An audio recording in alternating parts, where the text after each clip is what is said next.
This is Moyara Ruehsen. She's a professor and the director of the Financial Crime Intelligence Program at the Middlebury Institute of International Studies. I've been teaching courses on money laundering for more than 20 years. Today, Moyara is going to review what Hollywood gets right and wrong in money laundering scenes.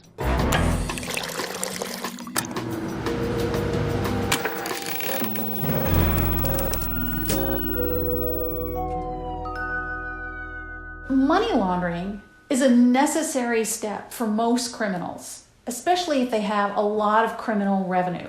They need to clean it if they don't want law enforcement to seize it and if they don't want the IRS to come after them for tax evasion. That's what money laundering is. It's the process of making dirty money clean.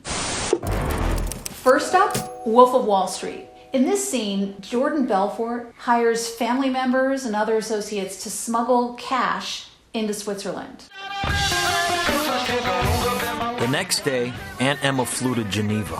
$2 million in cash in her carry-on, which in the big picture was a drop in the Swiss bucket. Because the following month, over the course of 6 round trips, Chantal's family and friends smuggled in over $20 million in cash without even a hiccup. And by the way, this happened back in the 1990s, prior to 9/11.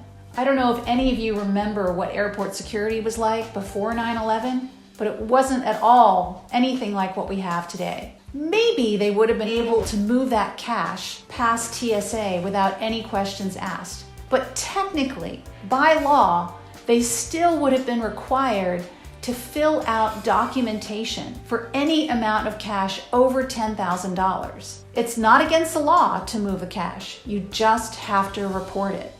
And I have some more. Really? Here. Oh, thank you. And here. Welcome. Welcome. And yeah, like 4 bags of it. Are you Swiss Slovakian or Swiss Slovenian? Slovenian. What they do get right is once they get the cash into Switzerland, in the early 1990s, they probably would have been able to find a Swiss banker who was willing to accept all of that cash without any questions asked. But in 1998, Switzerland toughened its anti-money laundering laws, and so that would not have happened after that date. In fact, here's a little fun fact. Between 1998 and the end of 2001, when the new anti-money laundering provisions of the USA Patriot Act went into effect, Switzerland had tougher anti-money laundering laws than the United States. In fact, Switzerland is quite cooperative with international law enforcement when it comes to going after criminals. Next up, Ozark. In this clip, Marty gives us a lesson on the art of money laundering. Okay. Money laundering 101.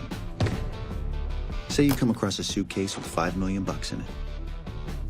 What would you buy? A yacht? A mansion? A sports car? Sorry, the IRS won't let you buy anything of value with it. Right off the bat here, we're talking about how much cash can we actually fit into a suitcase. He mentions $5 million in a suitcase. That would have to be a really big suitcase, about 10 briefcases worth of cash, and that's assuming that it's brand new $100 bills. But most cash that comes from drug sales isn't going to be in the form of $100 bills. It's going to be in the form of 20s, 10s, 50s, you name it. So you better get that money into the banking system. But here's the problem. That dirty money, it's too clean. Looks like it just came out of a bank vault.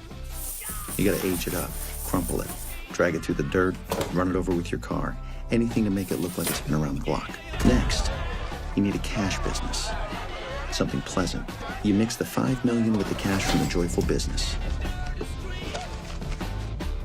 What Marty is doing very effectively here is setting up lots of businesses in which he can co-mingle his cash. So he has the strip club, he has the mortuary, and he has a casino, all of which are cash-intensive businesses. That is exactly what a money launderer might try to do, because you are disguising all that dirty cash as revenue from your business, your very lucrative business. That mixture goes from an American bank to a bank from any country that doesn't have to listen to the IRS. The bank takes that money, puts it into his account, and at that point, he can move it wherever he likes. He could use it for a variety of reasons, ostensibly. But what he's really doing is having his bank wire that money ultimately to another bank in a foreign location where the drug criminal, in this case, now has complete access to the funds and can even withdraw the cash from an ATM machine. In my professional opinion, this is very realistic. It's as legitimate as anybody else's. The Sopranos. 9,900. In this clip, Carmela is depositing the money that she stole from Tony in increments of $9,900. Interestingly, at $10,000, we're required by law to notify the IRS of the transaction. Oh, really? This clip is a perfect example of structuring. Structuring is when you're breaking down a large amount of cash into smaller amounts below that $10,000 threshold in order to avoid filling out a currency transaction report. The crime itself of structuring, technically even depositing $9,900 just once in order to avoid that $10,000 reporting threshold, politicians and grandmothers alike have fallen into that trap. I wanted something safe, something old economy, maybe treasuries. If you'll notice from her notebook, she's only making just the one deposit, and she's doing it at multiple banks, which is a smart move on her part because the banks don't talk to each other, and so they're not noticing a pattern. If she were to make all of those deposits of $9,900 all at the same bank, it would definitely trigger a suspicious activity report, and she'd probably get caught.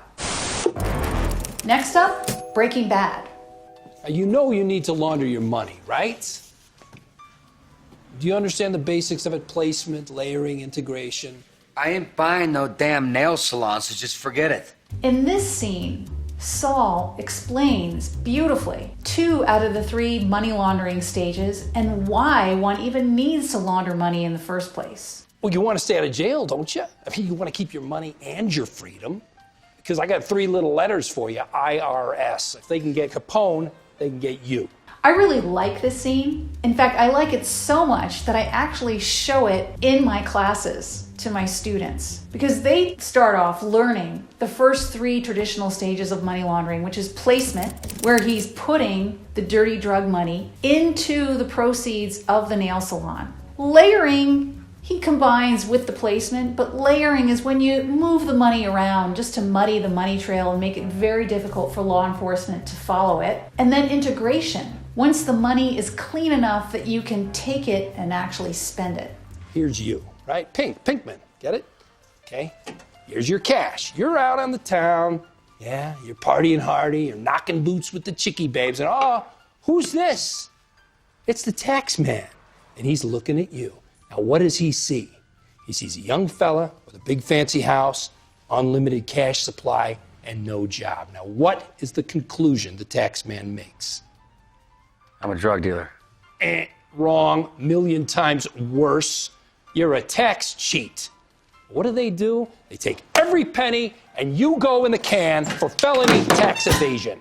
Ouch! The hardest stage for a money launderer is placement. You need a reason for depositing all that dirty cash in the first place. It's not just that you're trying to ward off the IRS. You also have to demonstrate that this money was not illegally derived. And that's why you try to buy these cash-intensive businesses where you can then co-mingle the dirty cash, hence the nail salon. This is the nail salon, right? I take your dirty money and I slip it into the salon's nice, clean cash flow.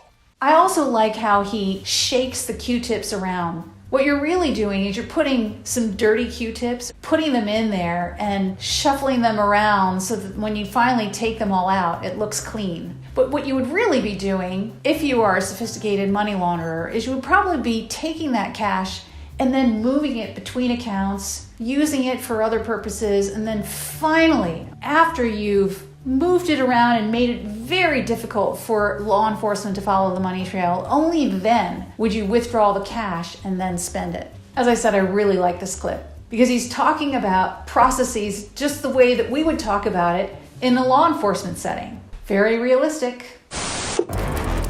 Next up, Narcos. Esto es demasiado para lavar. Bueno, compremos una lavadora más grande, pues. And that's what they tried first. On paper, Pablo had the most profitable taxi company ever. He only had 3 cars, but he was pulling in more than $5 million a week. And Gotcha had the most successful emerald mine of all time. He would inject bad stones with oil to make them shiny, and have his friends in Miami buy the emeralds with drug money and give them as gifts to hookers in town. Everybody was happy. For those of you who are familiar with the series, it's based on the actual life of Pablo Escobar, and it's very realistic. Colombia is known to export emeralds, and in this case what they're doing is taking the bad, poor quality gemstones that aren't worth anything, polishing them up, making them look nice, and then selling them as if they are real fancy emeralds. So the drug traffickers in North America are bringing dirty drug cash then to pay for those high quality emeralds. That way, the jewelry store, who's working in cahoots with the Medellin cartel, can justify why they're paying $100,000 for an emerald, which is really only worth $100. And that's how they justify wiring the money back to Colombia. Estás gastando mucha plata, Pablo. Tienes Picassos, Dalís, fincas, casa, apartamentos, lanchas, aviones, carros. First off, let's talk about how he got away with spending that kind of money in the first place without triggering any tripwires. Well, he's not the one purchasing the Picassos or, in fact, the exotic zoo that he had on his estate. He's not doing that himself. He has professional money launderers working on his behalf who have laundered a lot of his money and put it into offshore shell companies. And it's those offshore shell companies that are making those purchases, whether it's property, whether it's the Picassos, whether it's the yacht or the plane. Yo siempre te he dicho a vos que tenemos que volar bajo. Si vos seguís comprando así, vas a aparecer en la revista Forbes. He's bringing in so much cash, he doesn't know what to do with it. There's so many boats, planes, luxury cars that one person can buy. So he's thinking, I'm going to save this for a rainy day. Entiérrela. ¿Cómo así? Entierra la plata. Just like we see in the clip, in real life, they actually packaged massive amounts of cash into plastic containers, buried it underground. What you don't know, however, is that years later, when they went to retrieve that buried cash, so much of it had rotted away. This is not an uncommon problem to have. A drug trafficker of his caliber, many of them have faced this very same problem of having so much cash, they don't know what to do with it. In fact, there was a money launderer in Mexico whose home was raided by the police, where they found a very large room full of stacks of cash in multiple currencies, hundreds of millions of dollars stacked up in one room. It was just too much for one money launderer to handle. Next up, The Wire. Now, we can come at this a few ways. First thing is we need the names of all front companies, limited partnerships, LLCs, and all that mess. Limited liability corporations. Start with the nightclub, which Barksdale owns. Look up Orlando's. By address, you match it. And you see it's owned by who? It's on Baltimore Street, right?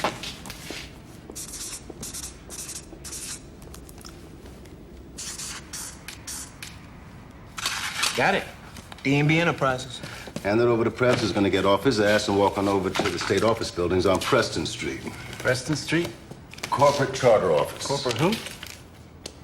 They have the paperwork on every corporation and LLC licensed to do business in the state. What most launderers will do is set up front companies. Now, these front companies could be, shell companies, but shell companies are not by their very nature illegal. Most shell companies are actually set up legitimately for legitimate purposes. But if they are set up for illegitimate purposes to hide criminal activity, that's when we call them a front company. He's sending his assistants out to the corporate registry offices to find more information and look at the corporate registration documents. And back in those days, it was a much more painstaking task because you had to go and look it up on the microfiche or the microfilm. Write down every name you see. Corporate officers, shareholders, but more importantly, the resident agent on the filing, who is usually a lawyer. You also want to know who is the lawyer or company incorporation agent who is setting up that company in the first place, because chances are they know who they're working for. They'll usually use the same lawyer to do the charter filing. Find that agent's name, run it through the computer, find out what other corporations he's done the filing for. I really like this clip because this is exactly how a smart investigation will be run. And they all know that if you really want to find out who is behind it all, you do have to follow the money. In this country, somebody's name has got to be on a piece of paper. A cousin, a girlfriend, a grandmother, a lieutenant he can trust. Somebody's name is on a piece of paper. And if that information isn't on the incorporation documents, they can at least find out who the lawyer or company incorporation agent is who set up the front company in the first place. You follow drugs, you get drug addicts and drug dealers. But you start to follow the money, and you don't know where the it's gonna take you. Shawshank Redemption. In this clip, Andy explains how he is stealing and moving money in an untraceable fashion by having created a fictional identity under which he puts all of the accounts. I know you're good, Andy, but all that paper leaves a trail. Now, anybody gets curious, FBI, IRS, whatever, it's going to lead to somebody. Sure it is, but not to me, and certainly not to the warden.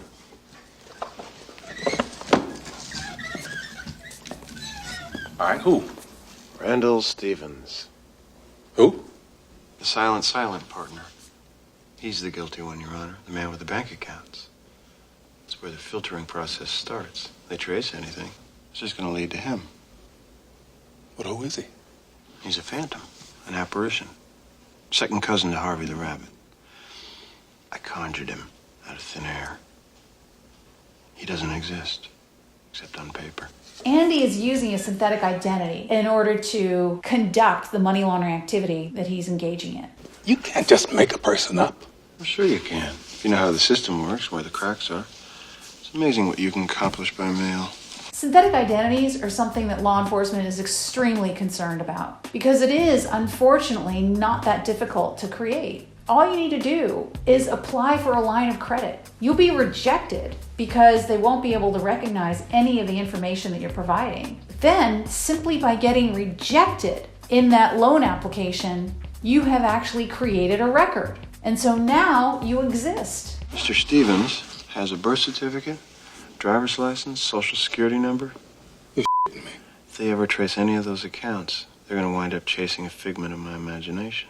Andy is being extremely clever here by creating this false identity and thereby avoiding any attention from law enforcement. Well, I'll be damned. To me, this clip is very realistic, but pulling off all of this sophisticated fraud while he's actually in prison, that would be a tough thing to do without the help of a lawyer on the outside. Once again, Breaking Bad. Are you telling me you make $7,125,000 a year?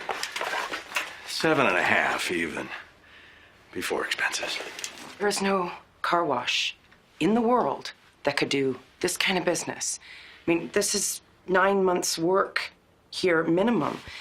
She's right. You would need a lot of front businesses besides just one car wash to clean $7 million a year. If she were to deposit more than what would be reasonable for a really well-performing car wash, the bank would also notice because they would know what typical cash flow would be for that size business, and they would be required by law to fill out a suspicious activity report with the Treasury Department. $7 million? That could take years. So set some aside, save it for a rainy day. Save it. Where? Save it where? I can't go to the bank with it. I sure sure can't leave it here. Oy. Wait a minute.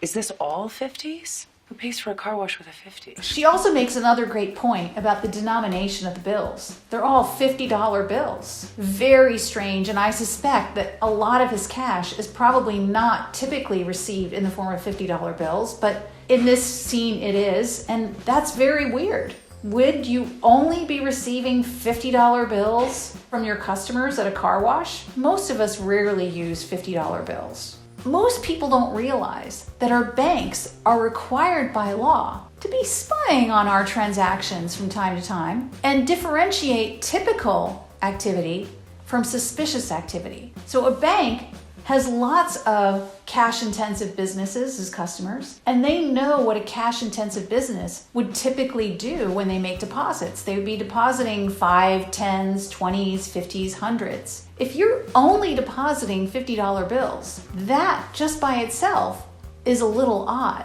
And if you're depositing large amounts, even odder still. They would most certainly file what's called a suspicious activity report with the Treasury. In fact, if a bank isn't regularly reporting suspicious activity, they'll get in trouble with the regulators and get fined. I didn't ask you to do this. I was under the impression that you had this under control. I just didn't expect this amount of money. The 50s are going to be a problem. So she's actually right in that they would need multiple car washes or multiple cash-intensive businesses in order to commingle that money without being detected. A better example would be the chicken chain Pollos Hermanos, for any of you who are Breaking Bad fans. That would be perhaps an easier way to commingle and launder larger amounts of cash. I'm guessing that a lot of you have in your neighborhood at least one or more businesses that do very little business, and yet those businesses manage to survive year after year after year. You have to wonder, are they a front for some kind of money laundering operation? And again, The Wire. In this clip, Prop Joe is explaining how they're going to send money to the Caribbean disguised as charitable contributions. Now, see, Pastor here, he one of about 3 I like to give money to. Help with his good works and all that. Good works?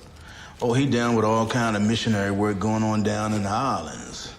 You know, building a church for some folk, a schoolhouse for some other folks, all kind of good shit like that. And what else y'all building?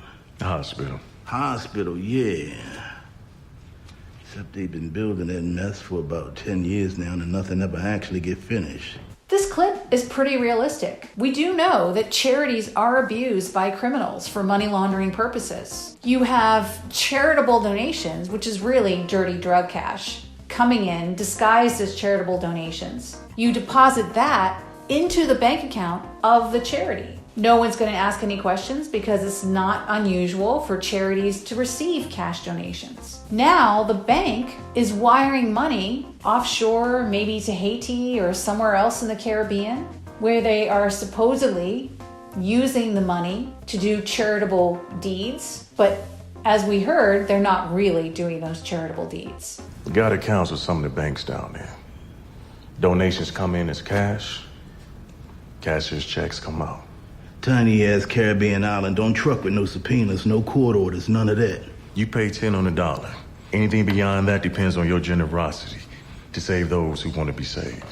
It's harder to launder your money through a Caribbean bank today because most countries in the Caribbean have really strengthened their anti-money laundering laws, certainly in the last 10 to 15 years. But charities are still being abused by money launderers. Eventually, somebody might audit the charity and ask to see whether or not those charitable activities were actually carried out. Unfortunately, this clip is realistic. Next up, Jack Ryan. In this clip, Jack Ryan notices some suspicious activity in the accounts of a Russian client and asks his boss to send him over there. You want to go to Moscow? I think we have to. They're unnamed, uncategorized, scattered all over the world. They're hidden accounts, Rob. These are just the ones I managed to find. How did you find them? You pay me to look? Not to look that hard. Joke. You think they're ripping us off? I don't know what to think. Jesus H. Christ. You're the compliance officer. It's your call. First thing I notice is that the boss is referring to him as the compliance officer. Would he actually make a trip all the way to Moscow to inquire about those accounts? Unlikely. He'd probably pick up the phone to make inquiries first. But I do like this clip. It's near and dear to my heart because I'm in the business of training compliance officers. Can I ask one thing? Don't screw up the most lucrative partnership this company has. Please? I'm not kidding. Viktor Cherevin is completely unpredictable. And it's Russia. Insider trading is legal over there. It's the Wild West. They're still ideologues, but the new ideology is money. They're not a country, they're a corporation, which is why we're there in the first place. I know, don't rock the boat. It's not a boat. It's a goddamn luxury yacht, and we're all on it together. So don't f***ing sink us. Another very realistic thing about this clip is the tension between the side of the company that cares about profits and the compliance team that cares about sticking to the letter of the law. And there is an ongoing tension between the two. The side that cares about profits is always going to want to push the envelope about the kinds of customers that they take on. Criminal customers tend to be quite lucrative. When we see the laptop with all the account information on the spreadsheet, we're made to think that what Jack Ryan is actually doing is forensic accounting. But in fact, that's not what a compliance officer or a compliance analyst actually does. The best analogy I've ever heard is that the forensic accountant who might look at Bernie Madoff's books, for example, they're like the pathologist who does an autopsy on the homicide victim,